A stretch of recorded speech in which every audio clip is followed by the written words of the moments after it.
వెర్రి తలకెక్కితే తలకాయ నేలకేసి కొట్టుకున్నాడట.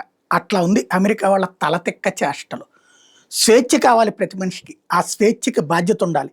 అధికారం కావాలి ప్రతి మనిషికి. ఆ అధికారం వెనకాలన ఆలోచన ఉండాలి. అలా కాకుండా గుడ్డెద్దు చేలో పడ్డట్టు చేస్తే ప్రపంచ దేశాల మీద పడి బ్రతుకుతున్నటువంటి పరిపాలనా వ్యవస్థ లాగానే ఉంటుంది అక్కడ. ఇప్పుడు ఇది ఎందుకు చెప్పాల్సి వస్తుందంటే ఓకిజం అనేది ఆ మధ్యన పాఠశాలల నుంచి పట్టుకొచ్చారు. స్కూల్లో చేరేటప్పుడు కానీ పిల్లలు పుట్టినప్పుడు నువ్వు ఆడాని చెప్పకూడదు, మగాని చెప్పకూడదు, లింగం చూసి చెప్పకూడదు. వాళ్ళు పెరిగేటప్పుడు వాళ్ళు ఎలా పెరగాలనుకుంటే ఆ విధంగా పెరగనియాలి. అబ్బాయిగా పుట్టిన వాళ్ళు అమ్మాయిగా బతకాలనుకుంటే అలా బ్రతకనివ్వాలి. ఆ తర్వాత వాళ్ళకి సెక్స్ మార్పిడి చేయాలి. అలా కాకుండా అబ్బాయిగా పుట్టిన వాళ్ళు అమ్మాయిగానే, అమ్మాయిగా పుట్టిన వాళ్ళు అబ్బాయిగానైనా మార్చుకోవడానికి ఇవ్వాలి అంటూ ఒక విధానాన్ని తీసుకొచ్చారు. స్వేచ్ఛను తీసుకొచ్చారు. దాని మీదన జరిగినటువంటి ఉద్యమాలు ఫలితం ట్రంప్ అధికారంలోకి రావడం, ఆ ఓకేజం పక్కన పెట్టాడు.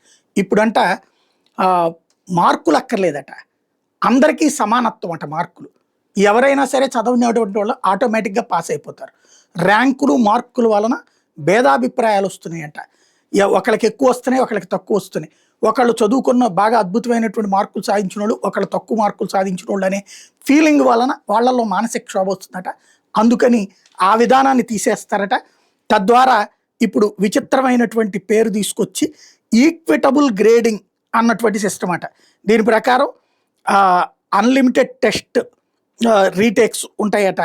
No zeros for missing work, no homeworks is excluded from final grades, అట్లాగే no late penalties, no required participation. ఇది తాజాగా తీసుకొచ్చినటువంటి విచిత్రమైనటువంటిది. ఇక అమెరికాలో చదువులు ఏ వైపుకి పోతాయో చూడాలి.